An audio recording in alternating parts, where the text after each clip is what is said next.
मैले भनिरहनु पर्दैन आज हाम्रो राष्ट्र नेपाल हामी सम्पूर्ण नेपालीहरू चाहिँ नि इतिहासको एउटा बेग्लै किसिमको मोडमा आएर उभिएका छौँ।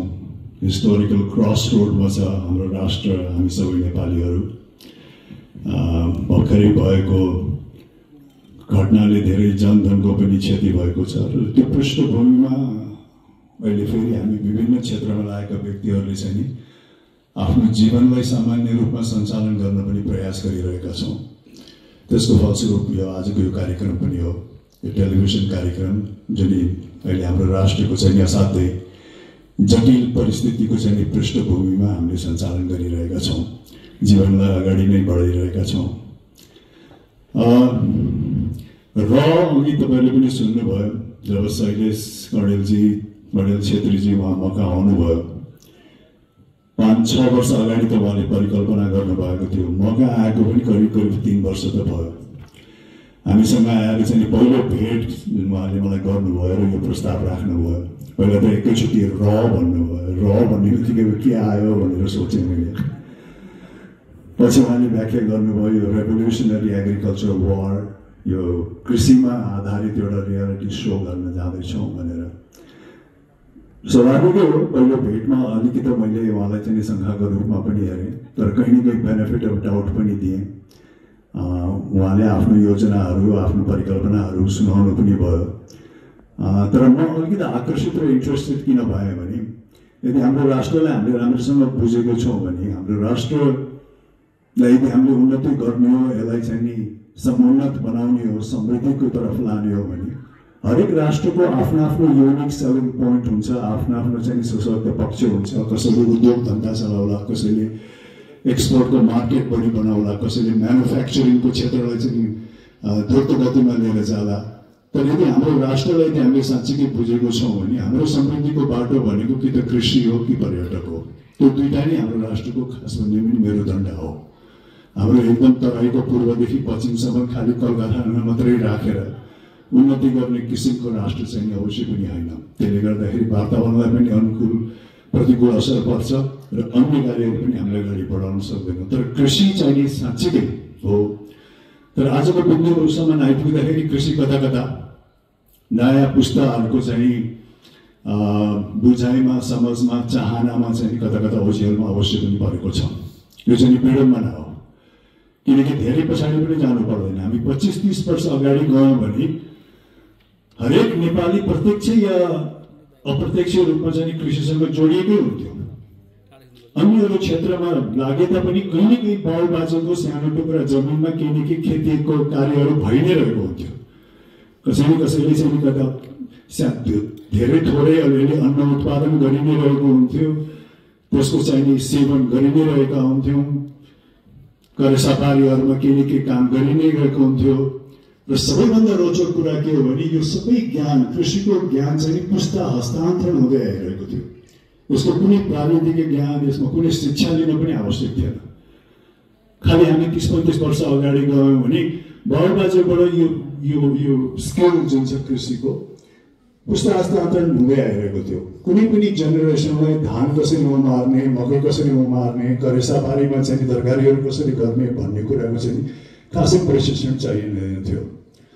तर आजको बिन्दुसम्म आइपुग्दाखेरि चाहिँ एउटा जेनेरेसनल ग्याप भएको छ, जसले गर्दाखेरि त्यो स्वतस्फूर्त रूपमा चाहिँ पास भएको ज्ञान चाहिँ हराएको छ। र अहिले आउँदाका पुस्ताहरूलाई त चामल कहाँबाट आउँछ भन्यो भने सुपर मार्केटमा भन्नुहुन्छ होला, दुध कहाँबाट आउनुहुन्छ भन्यो भने प्याकेटबाट आउँछ भन्नु होला, डेरीबाट आउनुहुन्छ भन्नु होला। त्यो स्थितिमा हामी एकदम छोटो समयमा आइपुगेको छौँ, जो चाहिँ एक हिसाबले विडम्बना पनि हो।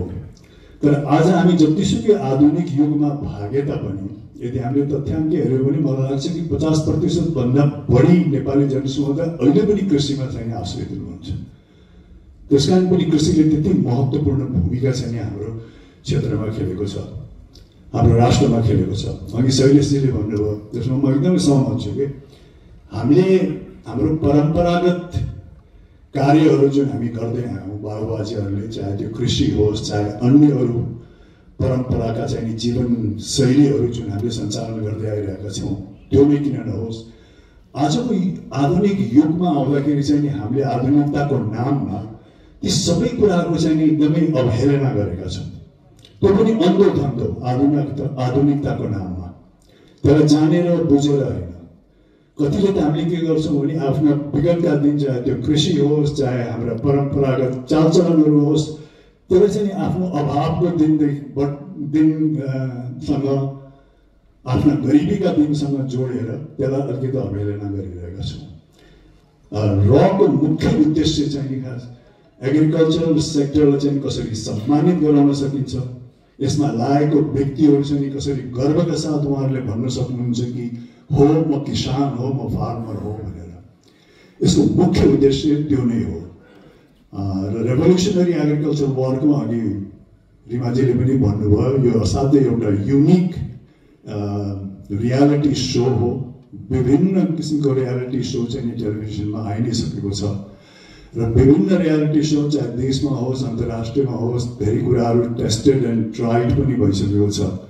तर यो रेभोल्युसनरी एग्रिकल्चर वार चाहिँ आफैमा असाध्यै युनिक रियालिटी सो हो, जो असाध्यै मौलिक हो, जो नेपालको चाहिँ परिकल्पना हो, जसको श्रेय चाहिँ शैलेश अर्डेल छेत्रीजीलाई जान्छ। उहाँले यस्तो किसिमको चाहिँ अवधारणा ल्याउनु भयो र मलाई लाग्छ कि यो अवधारणा यदि हामीले असाध्यै सक्सेसफुलका साथ चाहिँ राष्ट्रिय स्तरमा उतार्न सक्यो भने यो असाध्यै एउटा सर्वारोग जस्तो भएर चाहिँ अन्तर्राष्ट्रिय क्षेत्रभरि पनि फैलिन सक्छ। त्यस कारण यसको उत्पादनको चाहिँ गर्व हामी सबै नेपालीहरूले पनि गर्न सक्छौँ। अनि एग्रिकल्चरमा आज हामी जुन आधुनिक युगमा उभिरहेका छौँ, सबैजना खालि आधुनिक विषयवस्तु आधुनिक भौतिक सामग्रीको पछि लाग्नु भएको छ र जुन कुरा चाहिँ हामीलाई मूलभूत आवश्यक हो, हामीलाई मूलभूत जिउनको लागि आवश्यक भनेको के हो? खाद्यान्न, पानी, वातावरण।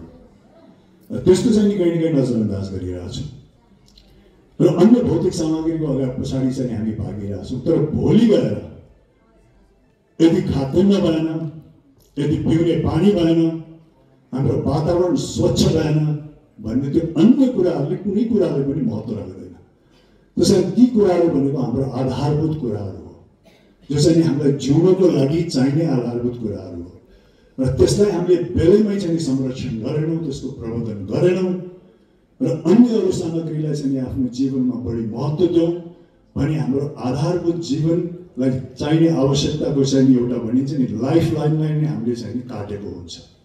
त्यस कारण समयमै हामीले बुद्धि पुऱ्याएर यदि हामीले आफ्नो राष्ट्रमा उत्पादन हुने खाद्यान्न, आफ्नो राष्ट्रको वातावरण, आफ्नो राष्ट्रमा चाहिने स्वच्छ पानी, यिनीहरूलाई चाहिँ प्रमुखतामा राखेर यिनीहरूलाई चाहिँ महत्त्वपूर्ण चाहिँ सम्झेर चाहिँ यदि हामीले यसलाई जहिले पनि आफ्नो केन्द्रबिन्दुमा राख्यौँ राष्ट्रको विकास, समाजको विकासको लागि भने मात्रै चाहिँ अन्य अरू विषयवस्तुलाई चाहिँ हामीले उपभोग गरेर इन्जोय गर्न सक्छौँ।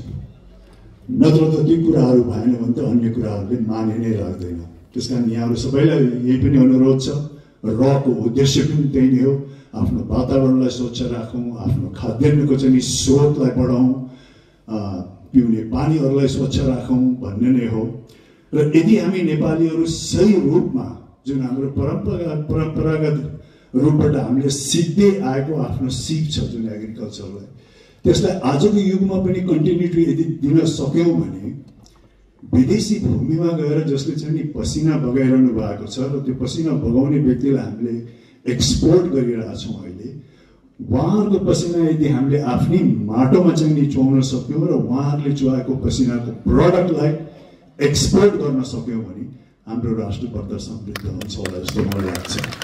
त्यस कारण त्यतातिर पनि हामीले ध्यान दिनुपर्छ र रको मुख्य उद्देश्य नै यही हो, एग्रिकल्चरल फिल्डलाई सम्मानित बनाउने, त्यसमा लागेको व्यक्तिहरूलाई चाहिँ नि आफ्नो पेसाप्रति गर्व गराउने र अन्य युवाहरूलाई पनि विभिन्न आइडिया दिएर एग्रिकल्चरल सेक्टरमा चाहिँ नि आकर्षित गर्ने नै यसको उद्देश्य हो। यहाँ सबैलाई धन्यवाद। Thank you.